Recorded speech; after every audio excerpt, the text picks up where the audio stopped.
Welcome back, listeners, to the T.R.O.N podcast, The Randomness of Nothing. Today, we have a very special guest today who brings a unique set of skills that I think everybody should try to have in learning another language, self included, which I've tried and failed at. I have Angela Blanco, CEO and creator of Fluency Lab. Thank you very much. I appreciate your time. Thank you. Thank you for having me, Rashad. I'm very excited about this conversation. Yes. And, first of all, I never want to overtalk my guests, but I want to say, the work that you do when it comes to, teaching people Spanish, obviously is the very prominent language spoken in, multiple countries worldwide.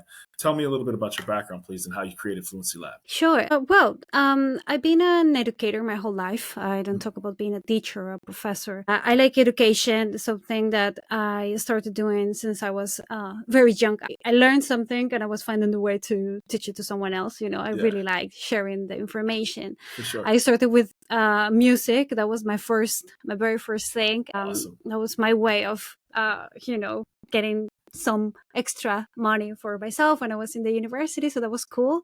Nice. And and I had this opportunity when I traveled to Jamaica, and the deal was you do the volunteership, you help them learning Spanish, and in exchange, the university that is hosting you is going to teach you English. Nice. So that was brilliant. And since then I just realized I really like languages and these connections that you can make with people once you are capable of speaking a second language. Right. So since then I've been working with it and wanted to make my own business, and that's how Fluency Lab existed. It's funny, you get introduced sometimes to another language just through high school or junior high, where you take like that semester, and then people ultimately take off. And obviously, I was introduced in my junior high, and you kind of take it just as a class, not understanding later on in life just how important that class really can be. And you start to learn that when you get to college, and you're like, man, I have such a gap in my skill set and my conversation. And then even when you make a decent attempt, and I say this on a personal level, when you go to a restaurant or you have somebody, there's a barber that sometimes cuts my hair who's Venezuelan, and you can actually somewhat try to speak their language, their guard comes down a little bit, right? Like it's automatically like a more human connection to them. And they're like, this guy's making a real concerted effort to understand me, to be in my kind of realm. It's like, hey man, I'm willing to, try to dabble a little bit. And then the look on people's faces, they get like a little state of shock. Now I'm far from fluent. Yeah, it's a beautiful thing. And so how did you, and I don't, like I said, I don't want to overtalk you, but I'm so passionate about this, even though I don't speak another language, because it crosses so many boundaries and it makes people feel so much more human when you can interact in another language. Absolutely. And even more where it's a place where probably you are not expecting to hear your mother tongue. So I can say similarly in Latin America, if anyone asks, we are taking English lessons since school. Yeah. But the reality is that during that time, as you mentioned, you don't understand really why you're doing it, what's the point of it. And it's given in such a way that is so grammar, it's based on all the boring stuff. Right. Unfortunately. Yeah. I don't know what happens with schools. That's why I call myself an educator and not a teacher, because I wish that the approach was different. I understand that it's difficult really with big groups. But yeah, so we're supposed to learn English at school. The reality is that at the end, we really don't understand what is it for and what is the, how to really approach it or how to use it in real life. So this is very similar in both cases, I would say. If I compare Latin America, I'm from Colombia. If I compare Latin America with the USA in that matter, but something that definitely I can say, and people can prove me wrong, but definitely a Spanish speaker gets extremely excited and happy and joyful. And if you go to a restaurant and you speak to them in Spanish, you can guarantee that they're going to give you some extra food. We really like to prize the fact that someone is speaking our language. Right. So that's a great motivation for people who are thinking about it or want to try it and feel too shy. We're really open to listen to people who are willing to use our language, which is something I'm very proud of. Well, exactly. And when I was doing lessons, in full disclosure, I didn't do Fluency Lab. I was doing Pimsleur because at the time, until I talked to you, I didn't know about Fluency Lab. So I'll have to dive into Fluency Lab for my Spanish going forward. But I was finding out, somewhat to my ignorance, there's a difference between Mexico, Spanish, South America, Spanish. Different regions have different dialects. They say places, locations, all differently. And so it was a little overwhelming because you're like, dude, man, like you don't even think about that when you're trying to just learn the basics, counting, numbers, food, where are you Uh-huh. from? De donde estás ahora? And so you're trying to figure out all these small things. And then you're like, oh my gosh, now I got to figure out the difference between Colombia versus Ecuador versus Mexico versus Puerto Rico, right? So Right. how do you distinguish that for a learner so they don't feel overwhelmed? I love that question because it is something that, well, normally part of my job is teaching Spanish, and the other percentage of the time is debunking myths about Spanish. That's normally how it works. Yeah, So I can say there is a clear difference in terms of accents that you can take from all the 20 countries that speak Spanish, but it's not different to the American, Canadian, right. Australian, and British English, right? So it's like, Got it. yeah, definitely there's some differentiations. You can Yeah. say, I don't know, rubbish, or you can say trash for talking about, or garbage. Sorry about examples. That's I how I mean, speak that's show Spanish. So us. you just described all the ways I speak Spanish, right? So that's. I'm sure it's not the case, but definitely like Yeah. different words for the same thing. That could happen, but that doesn't mean that, for example, if you decide to take a plane and you go to Sydney, you Yeah. cannot communicate, like you're going to starve to death, you know.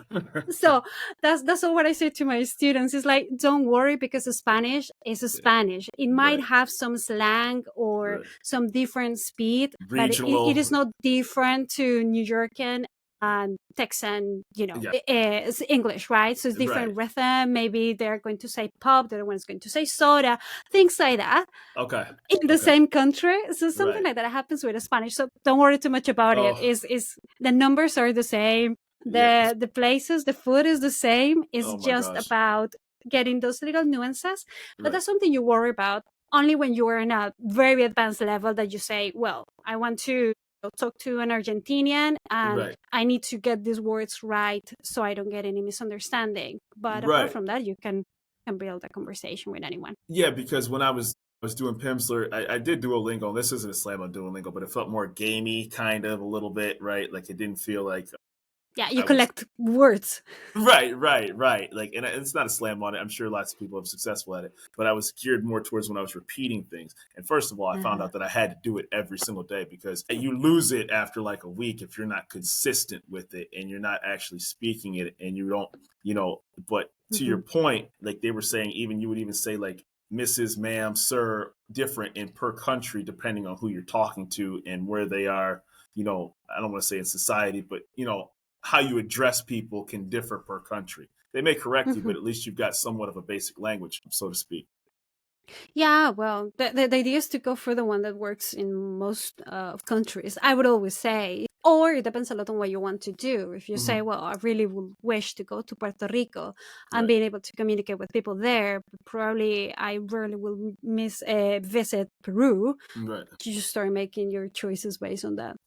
So, I love the way Fluency Lab, they say that we work on more not, collecting coins, but actually specifying it per the person that's being introduced. How many people are on your staff? And you also do individuals as well as businesses, because obviously companies work internationally and their staff may be maybe bilingual, or they may have clients or markets they want to enter into, and that could be a barrier to entry for them. Yeah, well, Fluency Lab is a business that started being a freelancer thing that then became too serious, let's say. Yeah. So we're growing. We have 4 teachers so far, which is not the Fantastic. biggest staff, but it gives us the opportunity to, cover different time zones, which is Mhm.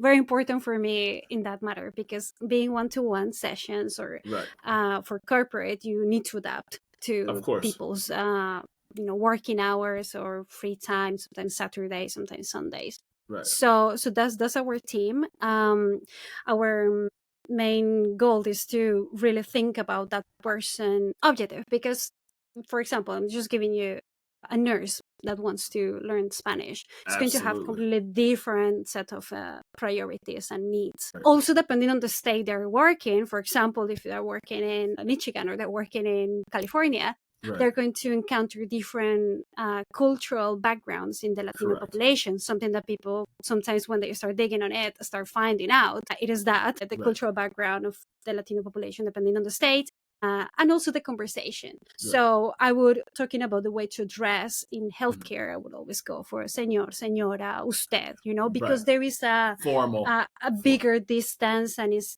Yeah. naturally. But if you want to work on, well, we were talking a little bit before about it, the construction. It Yes. is just more relaxed, and people want really to have a connection because Right. it's already such a hard work and so precise and everything that maybe the way to dress people is going to be just like, dude, you Casual. want to learn those exactly. So Yeah. how do you dress your work? The other people, your, Colleague. your colleagues, your Right. colleagues at work is going to be more like, sí, usted o tú, Yeah. just more relaxed, right? For sure. So we need to adapt Right. our curriculum to all these different objectives and also the Wonderful. vocabulary they need. Yeah.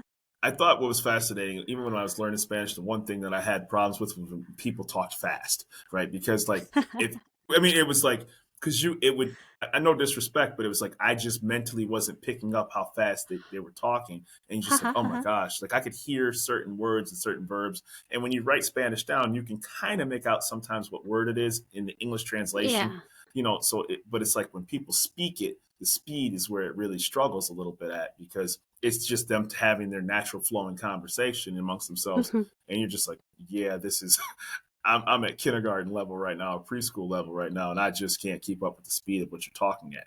But It's about it, trying. It's about working on it. it Yeah, really, well, it's funny. It's funny you say that because, for example, I participate in this podcast or I create content in English, mhm, making some explanations. I know quite well that English is going to be the bridge that mhm, helps people to approach Fluency Lab and our lessons and our content. right. So I use it, and I've been, using it for a while. And my friends from Colombia say, "My God, everyone speaks so fast in English. I never can catch a word." And you're catching them, you're speaking very fast too. So Yeah, it's like, where'd you say beautiful. it? You know, So that's my answer to that. okay, so we all have to, we all got a little bit of learning to do and everything like that.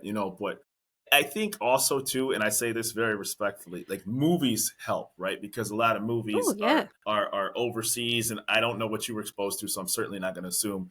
But even movies can help. Like when I can't watch dubbed movies to save my life, right? Like it's one thing if it's like the old martial arts movies from Asia, that's a little bit different because they're like, hey, it's an action. But like when I watch like a Huh. Spanish movie, like one of my favorite movies is The Secret in Their Eyes from Argentina. Right? I loved it. Oh, Yeah, it's a beautiful movie. It's a wonderful. yeah. The actors are Oh just my. world famous.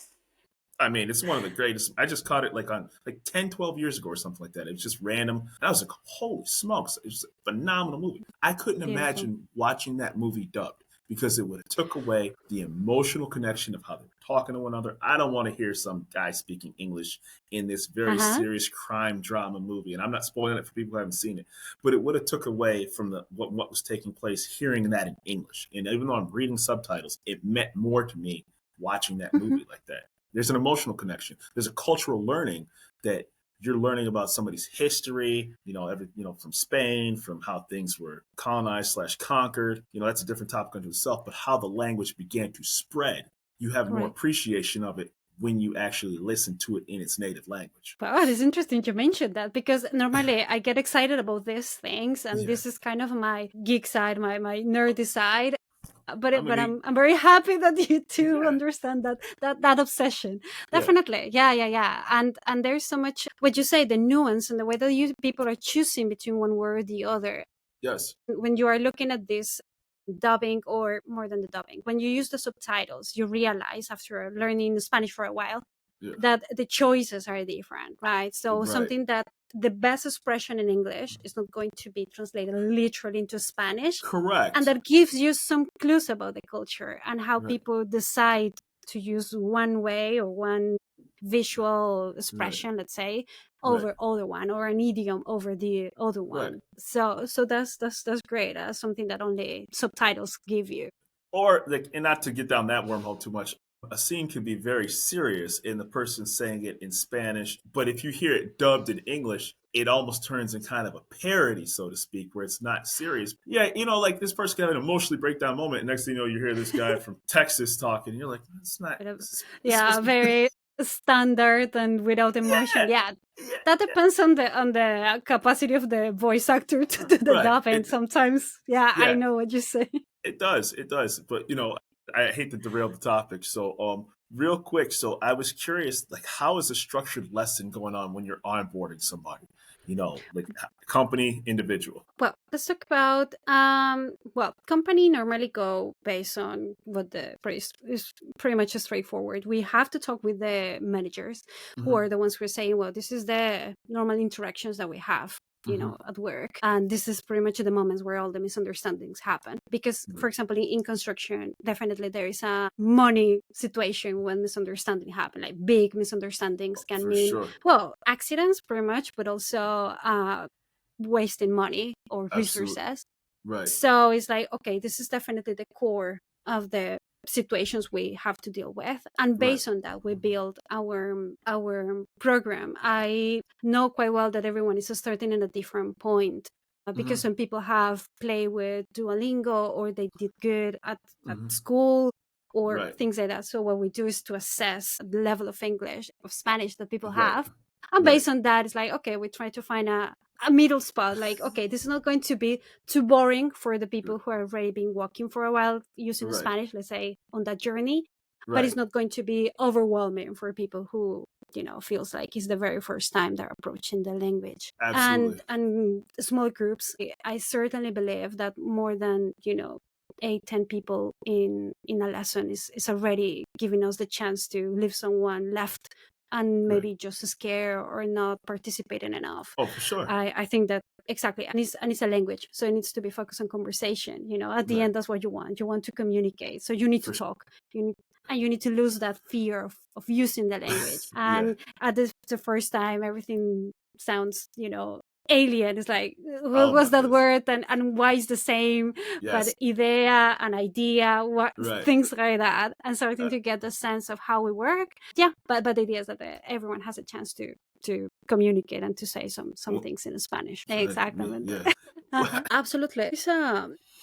There is some mission that is behind all of this, and I think that before addressing languages that like offering a bigger catalog, let's say, of languages for the USA, which is normally Right. where our business is Right. having most clients.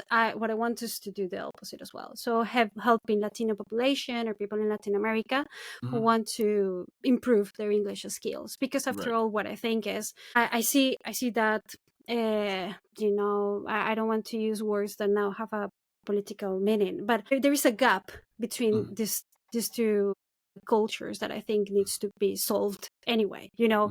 Whether it's more people speaking English or more people speaking Spanish, it needs to happen. So what I want is to help also my people to improve their skills, so they don't have any other things in their way that probably is not helping them to improve and to get what they want.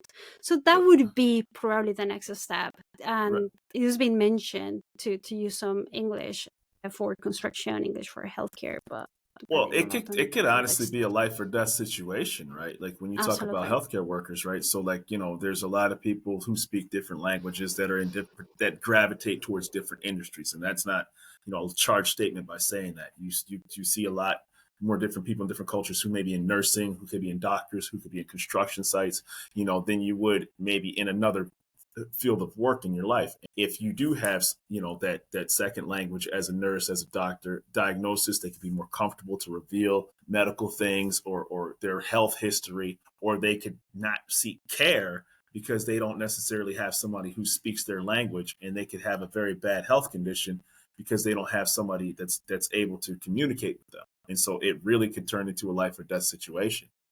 It is in the emergency rooms. There are some Oh my cases goodness. where even someone who can, let's say, is capable of putting some words in English together, but in Right. this moment of distress, how Right. complicated it is to speak a second language. That fear that you feel when you're Yes. speaking a second language. Just imagine that add up to a situation where you are Heart in attack or pain. stroke. Yes. Yes. Exactly. So in those moments is where the our students say, in those moments I want to walk that path, like let's meet halfway, even if it's a Good. Spanglish or whatever.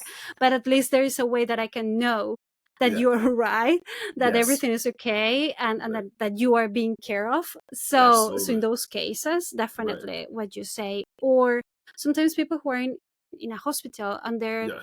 thirsty, they're hungry, and they don't know how to say it. Exactly.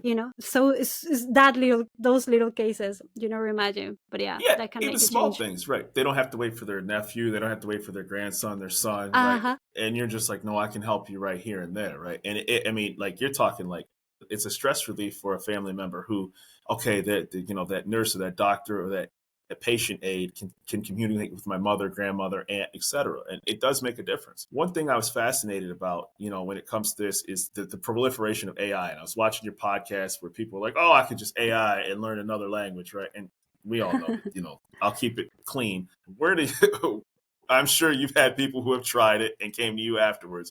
What's the proliferation of AI when it comes to learning a second language? I think I really don't have a problem with other tools that are going to enhance the process. People whether want or not to learn to speak a language, Mm-hmm. So, for example, if you really say, I'm going to Cancun, right? I want to have some holidays there. I really I'm not going to spend a long time there. Do I really want to go through the It's like commitment. any Oh, yeah. And then, things like right. that? It's Yeah, not it's like overnight satisfaction. You don't get overnight satisfaction. You don't. exactly. Well, the best things in the world take time. So that's for languages. There's no an exception. And so in those cases, for example, holidays or Mm-hmm. little interactions where person doesn't really have that motivation that moves them to Right. communicate, it's like, well, AI is going to be a brilliant tool. It's going to be great. It's going to help so many people. So that aside, if you really want to take the time and say, yeah, I feel that joy when you say, when I go to my barber and he's from Venezuela and he's just wanting to make a conversation and Yeah. tell me how are his mom and his daughter and everyone want to talk about everyone in his family, and I Yeah. want to connect with them, then that motivation exists. Then you Right. start with the journey, and Yeah. then is when AI can become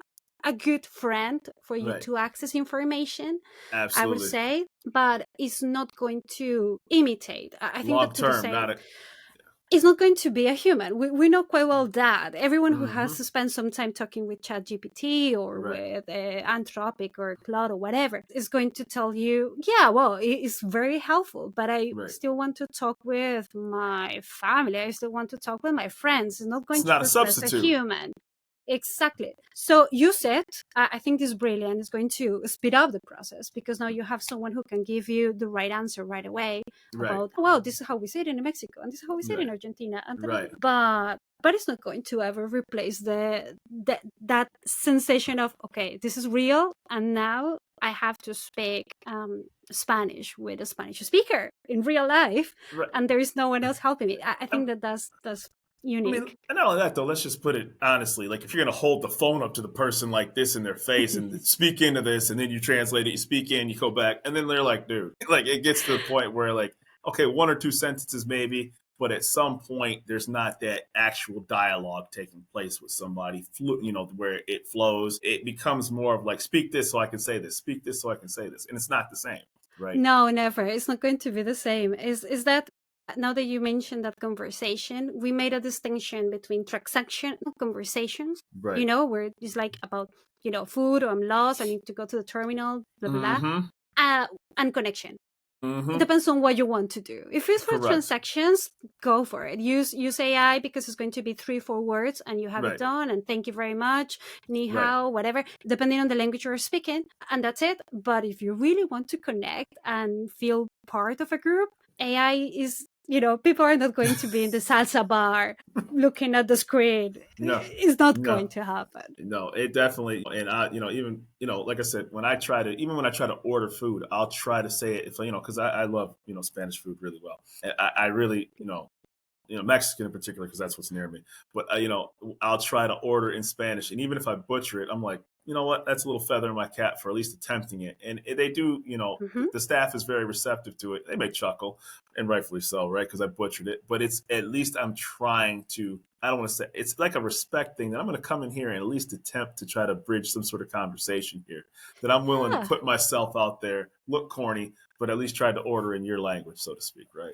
And it's that's kind the of a only fun way you learn. it Yeah. is. It really is. I guess my curiosity for this show is I always ask all my guests this, and how do people find Fluency Lab?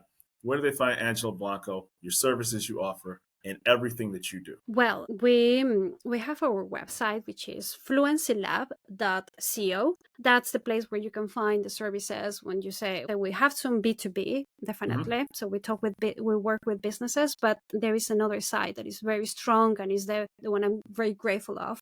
And Hmm. is helping individuals and spending some time talking with them before creating their program. So there they can find what is the first step. What we do is Hmm. a conversation where we assess like the level they are at, was what they want to achieve, Got and it. what they have already tried. Because sometimes it's like some people are more keen to listening to podcasts, and Right. some other are more keen to watching TV Right. or trying these apps, something that is interactive, flashcards, there's all sorts. So I spend some time talking with them. Then I create a Right. PDF, which is a report. So it's like, this is what it's going to take you if you want to Mm. reach this level.